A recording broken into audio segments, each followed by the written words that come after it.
now. Coming from Cincinnati, this is the Spin Lob.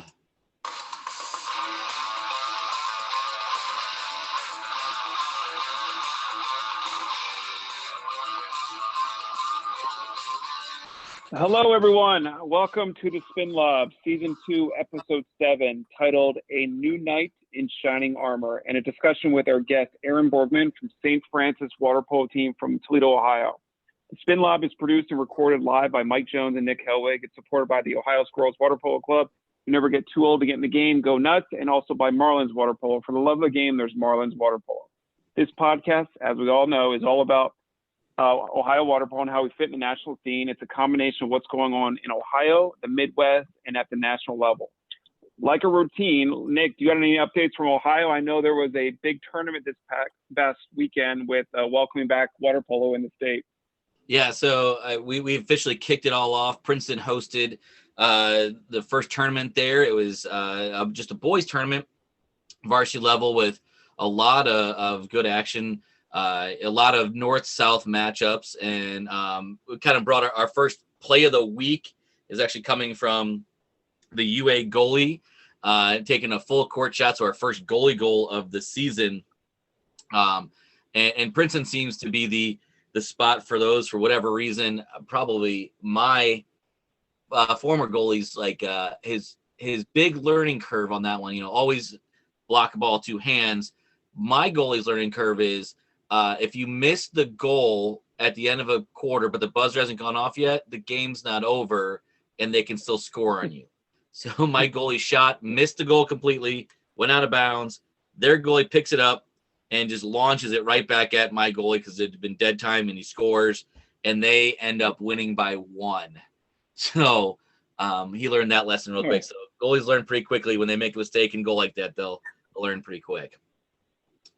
But some of the big highlights from the weekend, we have a good set of scores from that. We've got the first game of the season was the UA Princeton game, which was super close. UA edged out Princeton 4-3, and then we had some other close ones. The UA St. Francis game 12-9, and a nice high scoring game on that one. And then on Sunday, where we had play resume, we had a really close game. Oakwood versus Kilbourne goes into shootouts. Kilbourne wins 5.4 to 5.3. So I mean that they made 4 of their shots, where Oakwood only made 3 to win that one. So a lot of good north-south matchups with that. We did have a couple regional ranking games. We had a St. X versus Milford game. Milford comes out on top on that one.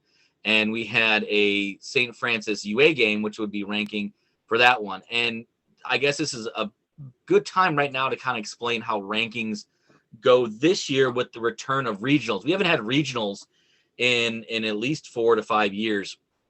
And so now the North teams, that being on the guys' side, Napoleon, St. Francis, Sylvania, Upper Arlington, Thomas Worthington, Kilbourne, St. Charles, and New Albany. I don't think I'm forgetting anyone on that. That's all the North region. So games for ranking wise between those ones count. But if they play a Southern team, St. X, Sycamore, Mason, Milford, Princeton, Walnut Hills, Oakwood, they count like an overall record, but don't count against their rankings. So that'll be kind of interesting to see how those go. But after this weekend, really, we have Milford out in front in first place in the South, and then the other teams don't really have any rankings, either haven't played or have the one loss or haven't played a ranking game. In the North, Upper Arlington has its win, so it's in first place as well. So those will kind of be going out weekly to give us some updates on what's going on with that stuff. So we'll obviously see more of that flow in. I know on the girls' side, I believe, have a dual match game this week on the girls, where we have on Wednesday Thomas Worthington versus Upper Arlington, and then on the boys' side we have Upper Arlington versus New Albany. So our first rounds of dual matches start this Wednesday. So we'll start to see the girls' rankings and those changes coming up very, very shortly. The next big tournament we have We have the Princeton invite and the Upper Arlington invite on the 19th and 20th weekend coming up in 2 weeks. So we'll start to see more games, more scores, more highlights coming in very shortly. And then on Nick, the college, Mike, go ahead. So I was a fan from home. Tell me about this live streaming. I was able to watch pretty much every game at Princeton this past weekend. How incredible is that? I think that was fantastic for a lot of reasons. I mean, one, Mike, you got to see the games, and it doesn't really matter how clear it is. I decided, like, it could be, as long as you can tell the difference between the dark and light caps, like you're just kind of watching polo and see how it goes. And so you're going to see all different sorts of angles this season. But the fact is that, you're up in, families for St. Francis could watch the game being played, which is crazy. Or, and when Napoleon goes, or even for teams and coaches, hey, let's see how another team runs. You can actually scout teams. It's not often we have opposing game film like football does or soccer does.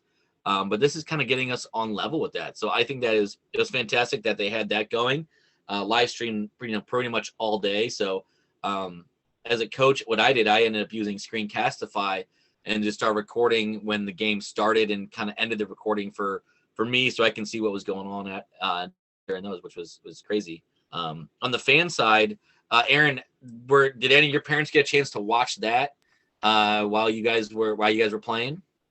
Oh yeah, they were. So we have a app we use, Team Snap, and they were lighting it up, watching it. It was like a constant update with live calls and all that.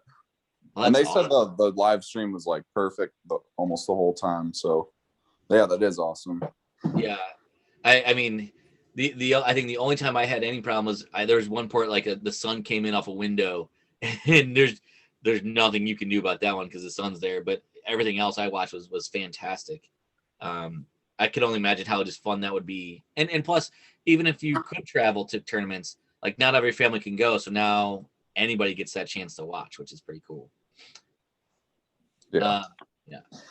On we do have some college update. CWPA, some scores around the league. The NCAA men's championship tournament was finalized. We'll have Cal, Stanford, UCLA, USC, Bucknell, and Cal Baptist will be in their championship final. And I believe there was another notification on the other divisions. I didn't get a chance to snag those, but we'll update those next week, probably with some scores, because I believe that those tournaments start going on pretty soon as well. And then other local news, and Aaron, I don't know about you, but so Sycamore, me and Coach Quinones both got our second vaccine shot. Have you guys gotten shots and stuff like that yet up in Toledo area, or how's that going in your region? Oh yeah, they've been rolling those out. I just got one a couple weeks ago. About half of our staff at St. Francis have both shots. But yeah, like both my parents are in the medical industry. They both have their shots, so things are rolling here.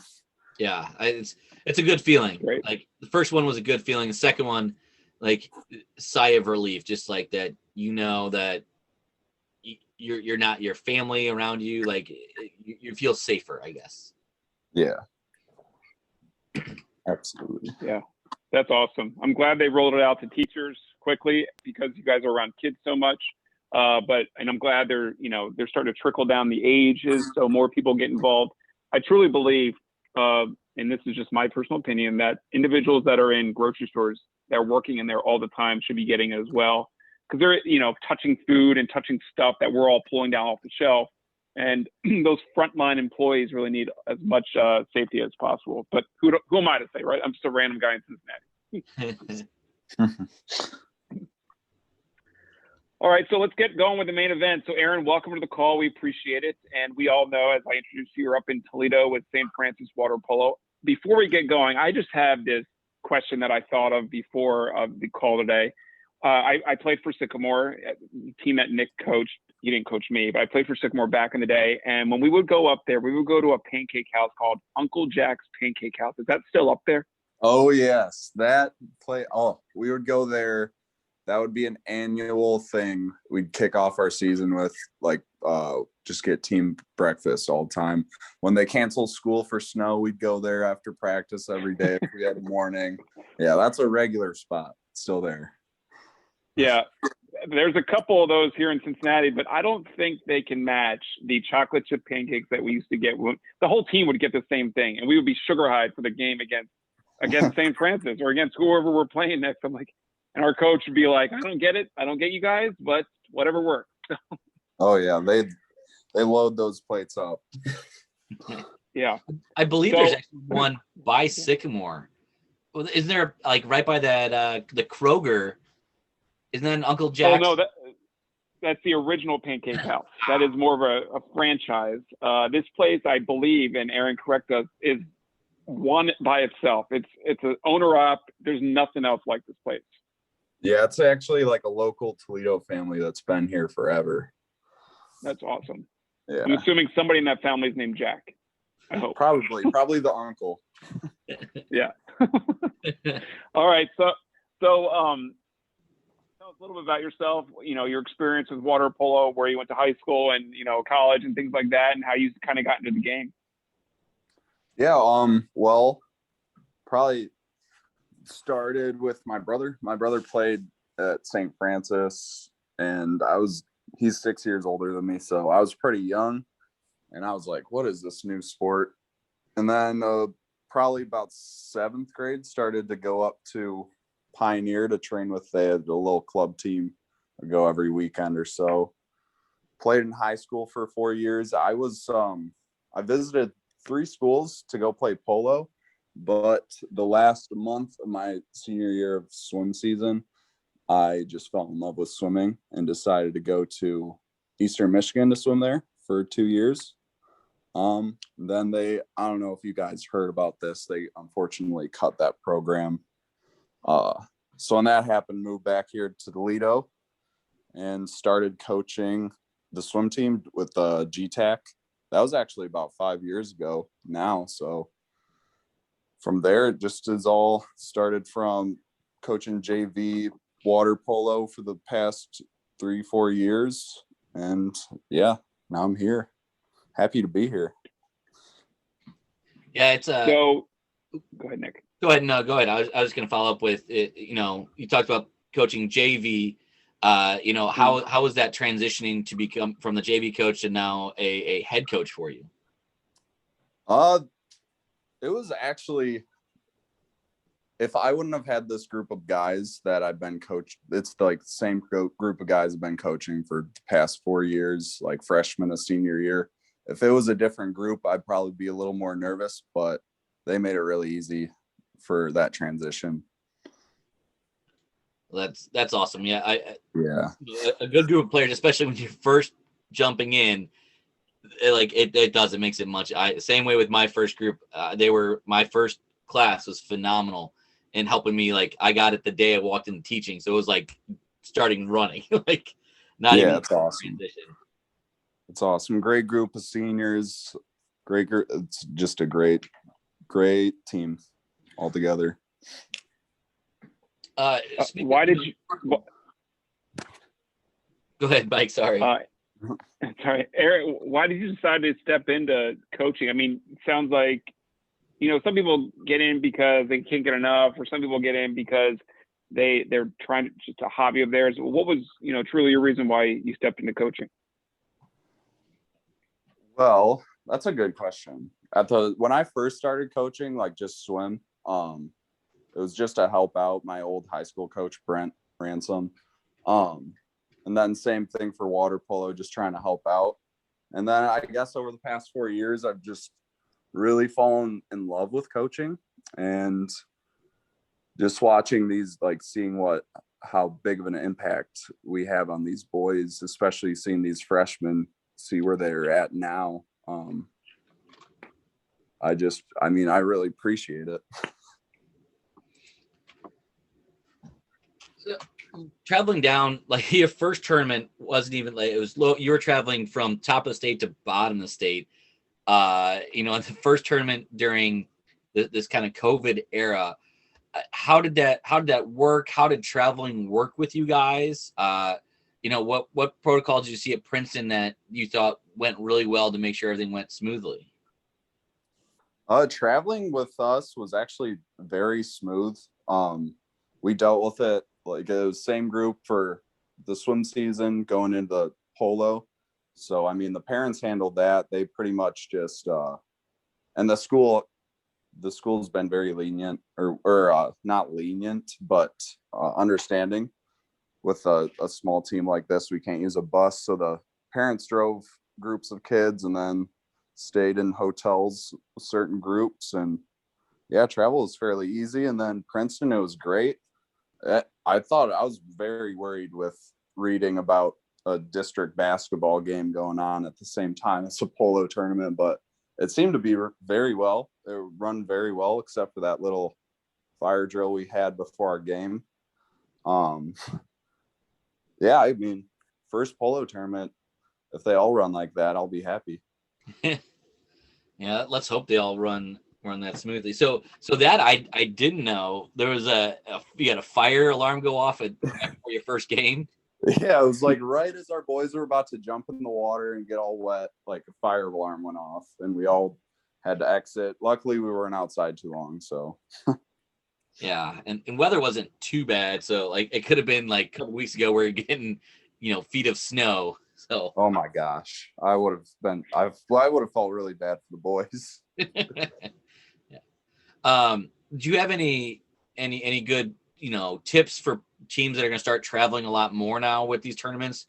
To something that your parents like this was something they had organized really well that helped you out. Yeah, I mean, like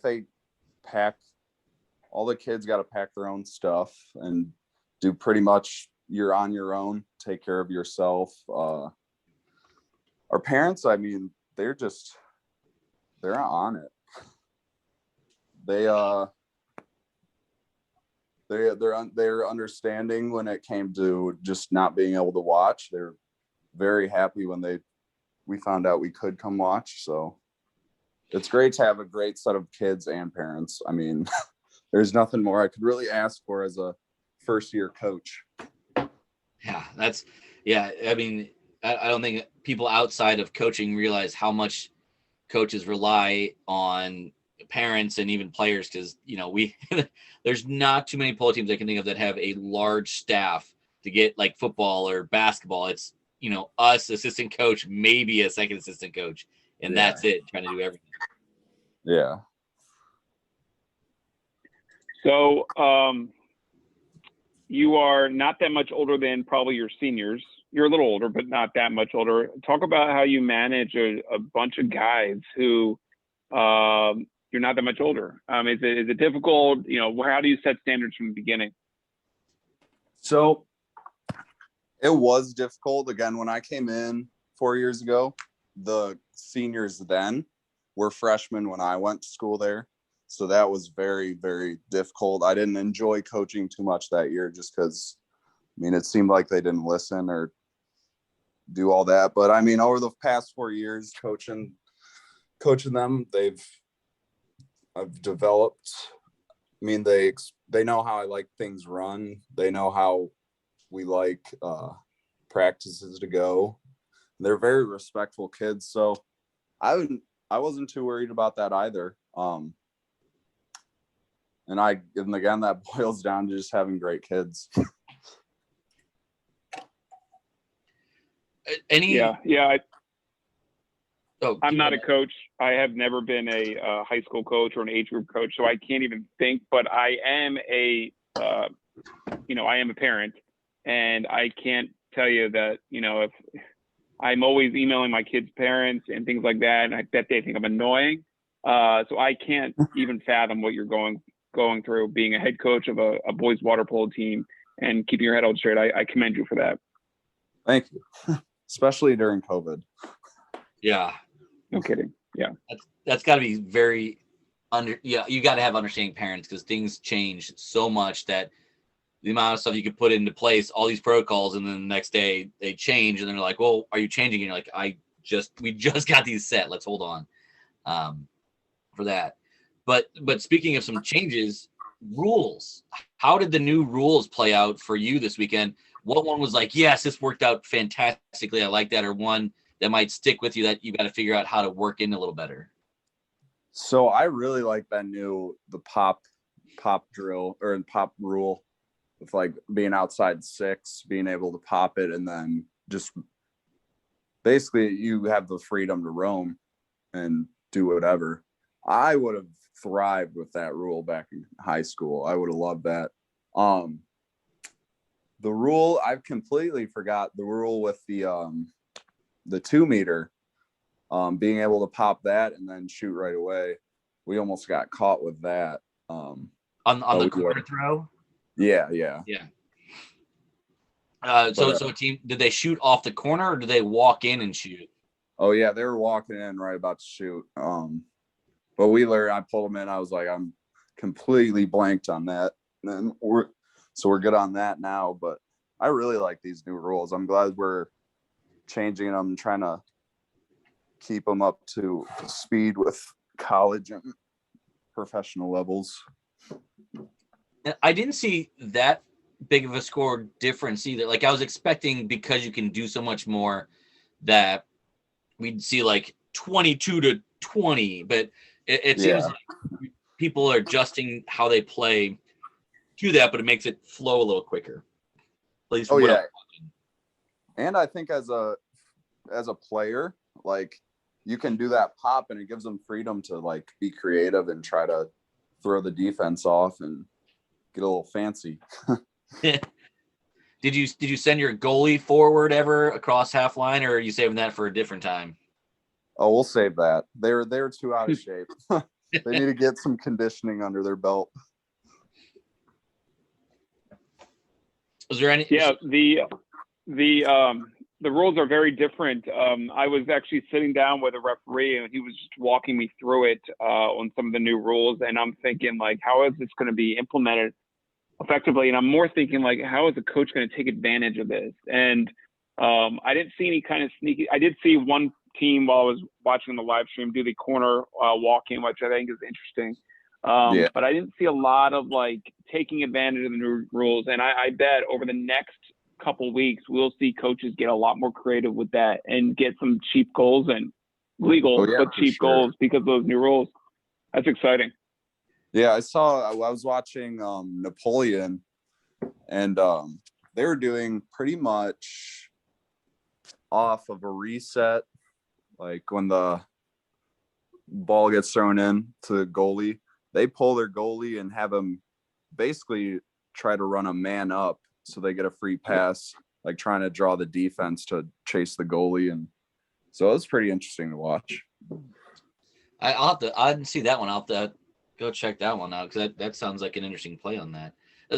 I think, like you said, it opens up so many options of what you can do with players and stuff like that. I think we'll start to see a lack of that foul and drop mentality now, because if you foul them, you can't just leave them anymore. Because they can just walk right in after you and light up the cage from 5 meters. Yeah. I really like these rules.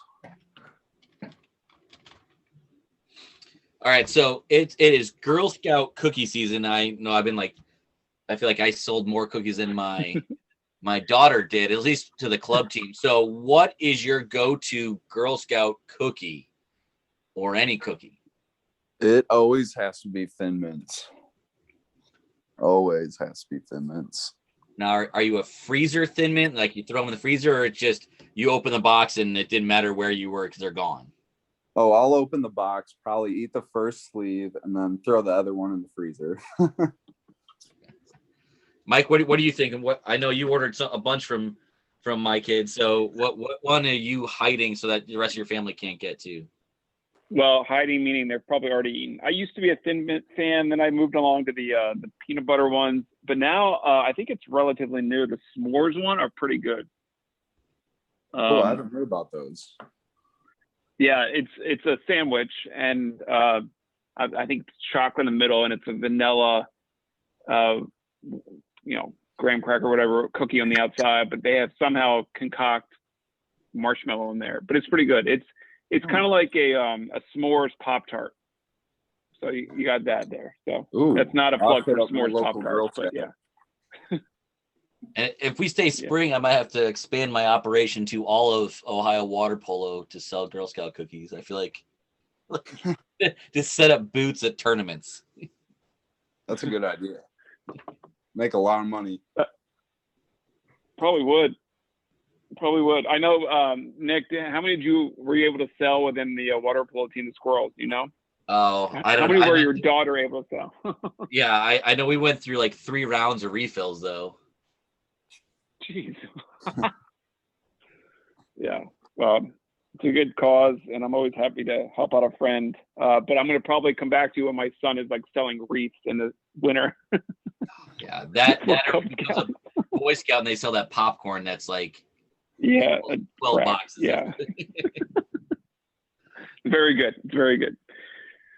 Aaron, any final comments you want to say about, the St. Francis Club, coaching and things like that are to our listeners? I'm really excited about this season.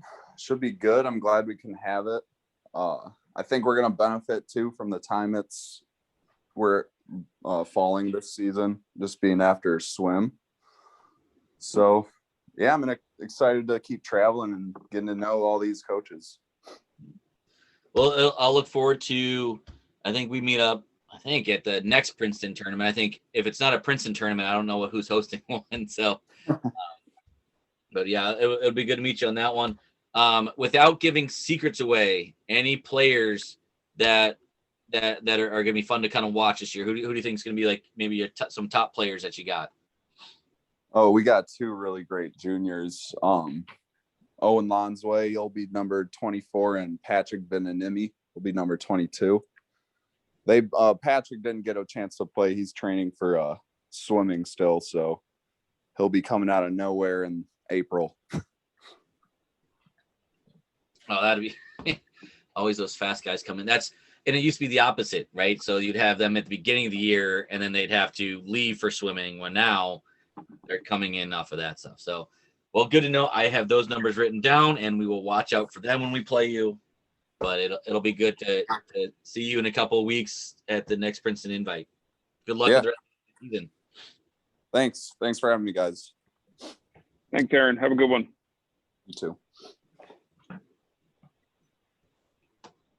All right. So Nick covered a lot today. Went over a nice update with Ohio Water Polo. Had a great conversation with Aaron on on Toledo Water Polo up there. It sounds like he's got a really good thing going. It's really nice to see new coaches coming to the scene, step up like they did. He's not that new. He was an assistant coach for a little while, but like really step into the role. You don't get that all the time, but I commend him for doing that. Any final comments, Nick, before we kick this off or leave the show? It's going to be coming fast and furious in the next couple of weeks with dual matches starting and more tournaments. And so, the updates could be coming for a while, but if you listening see a shot that you believe should be in our top shots of the week, let us know so we can give the shout out to that team. Definitely want to get the applause out to who deserves it.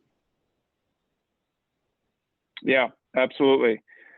So let's wrap this up. So the Spin Lob is produced and recorded live by Mike Jones and Nick Helwig. It's supported by the Ohio Squirrels Water Polo Club. You're never too old to get in the game. Go nuts. And also by Marlins Water Polo. For the love of the game, there's Marlins Water Polo. And our theme music is produced by Jason Shaw at audioandaudix.com. See you next time on the Spin Lob.